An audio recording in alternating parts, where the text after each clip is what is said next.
The realization. I am 73 years old, and this is not a number I say lightly. It carries decades of mornings I woke up rushing somewhere, evenings I returned home too tired to notice what had changed, and years that quietly passed while I was busy thinking I still had plenty of time. When you reach this age, you no longer measure life in plans, but in memories, and that is when you realize how expensive time truly is. For most of my life, I believed understanding would come later. I told myself that wisdom was something you earned after success, after stability, after everything finally made sense. I was convinced that once I reached a certain point, life would slow down and explain itself to me, as if clarity were a reward waiting patiently at the finish line. What I did not realize back then was that life does not pause to wait for understanding. It keeps moving forward whether you are ready or not, quietly stacking days on top of each other until suddenly you look back and wonder where they all went. The answers I was searching for were never hidden in the future, they were present in moments I was too distracted to notice. At 73, you stop asking what you want to become and start asking what you missed becoming. You remember the conversations you postponed, the afternoons you traded for work, and the people you assumed would always be there. Regret does not arrive loudly, it enters quietly, disguised as reflection, and stays longer than you expect. This realization did not come all at once. It arrived slowly, in silence, in moments when no one was watching. And if there is one reason I am sharing this now, it is because I know how easy it is to believe you still have time, until one day, you realize time was never waiting for you. The chase. For a long time, I believed that life rewarded those who never slowed down. I thought momentum was everything, that stopping even briefly meant falling behind. So I kept moving, working longer hours, setting bigger goals, and convincing myself that rest was something I could afford later, when everything was finally secure. I chased success the way people chase a horizon, always visible, never reachable. Each achievement felt good, but only for a moment, before it was replaced by the pressure to aim higher. I told myself this was ambition, but in truth, I was afraid that slowing down would force me to confront what I was avoiding. Work became my excuse for everything. For missed dinners, unread messages, and postponed promises, I always had a reason ready. I believed providing was the same as being present, and I measured my worth by how busy I looked rather than how fulfilled I felt. The strange thing about chasing is that it never feels like running at the time. It feels purposeful, even noble. Only later do you realize how many turns you took without asking where they were leading. I was so focused on building a life that looked successful that I forgot to ask whether it felt meaningful. Looking back now, I understand that the chase did not make me strong, it made me distracted. It taught me how to achieve, but not how to arrive. And the longer I ran, the harder it became to remember what I was running toward in the first place. What I missed. There were many moments I did not realize I was missing until they were already gone.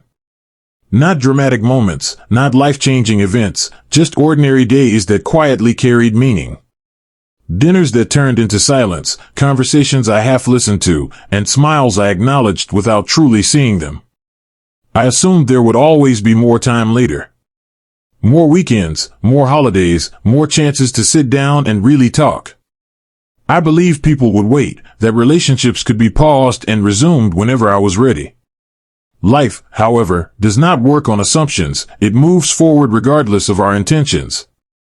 I missed the slow changes. How voices aged, how energy faded, how laughter softened over the years. These changes were not sudden enough to alarm me, but steady enough to escape my attention. By the time I noticed, the versions of people I remembered no longer existed. What hurts most is not the big moments I missed, but the small ones that required nothing from me except presence. I did not need more money or more success to be there, I only needed to stop rushing. Instead, I treated time like an unlimited resource, unaware that it was quietly running out. Now, when I look back, I understand that what I missed was not opportunity, but connection. Life was happening all around me, patiently waiting for my attention. And the cruel truth is this, life never stopped offering moments, I simply stopped showing up for them. The cost of busyness. For a long time, I believed that being busy meant I was doing something right. Full schedules, unanswered messages, and constant fatigue felt like proof that my life had purpose. I wore exhaustion like a badge of honor, never stopping to ask what it was costing me beneath the surface. Busyness slowly became my identity. When people asked how I was doing, I answered without thinking, busy.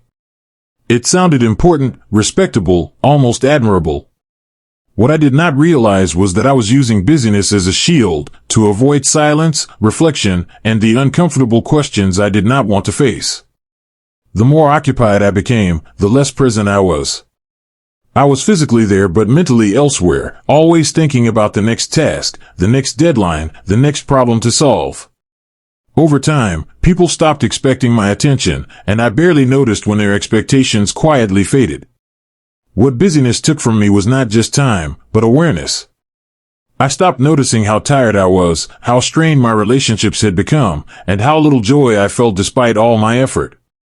I kept moving forward because stopping felt more frightening than continuing. Now I understand that busyness is not a measure of a meaningful life. It is often a distraction from it. I was busy building something impressive, yet I neglected the quiet, fragile parts of life that needed my attention the most. The truth about life. The truth did not arrive dramatically. There was no sudden revelation, no single moment that changed everything. It came quietly, through repetition, through loss, and through the growing awareness that time was no longer stretching endlessly ahead of me, but narrowing with each passing year. I finally understood that life does not begin when everything is ready. It does not wait for stability, success, or perfect circumstances. Life happens in the middle of uncertainty, in unfinished plans, and in days that feel ordinary enough to ignore. For years, I treated happiness like a destination I would reach someday, after I had earned it. I postponed joy, rest, and presence, believing they were rewards rather than necessities.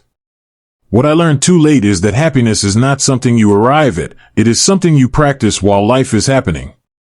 Life was never asking me to do more. It was asking me to pay attention. To notice the way time moved, the way people changed, and the way meaning often hid inside simple moments. I was so focused on progress that I missed the point. Now I know this truth clearly: a meaningful life is not measured by how much you achieve, but by how deeply you experience the moments you are given. And those moments are always happening now, never later. A warning to you. If there is one thing I wish someone had told me earlier, it is this: be careful what you postpone. Not everything you delay will be waiting for you when you finally have time. Some moments disappear quietly, and some people grow tired of waiting without ever saying a word. You may believe you are young enough to wait, busy enough to delay, or strong enough to handle it later. I believed that too. I thought time was flexible, that life would adjust to my schedule. It does not.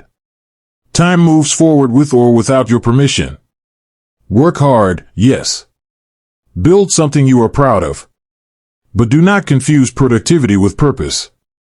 I spent years being efficient while slowly becoming disconnected from the very life I was working so hard to support. Pay attention to the people who make time for you now. They are not guaranteed to remain available forever. Relationships require more than intention. They require presence, patience, and attention while you still have the chance to give them. This is my warning to you, spoken without urgency but with certainty: do not wait for a perfect moment to start living. Perfect moments rarely come, and when they do, they pass quickly. What remains are the choices you made when life asked for your attention. Before it's too late. There comes a point in life when the noise fades and what remains is clarity. Not the loud kind, but the quiet understanding that certain opportunities do not repeat themselves.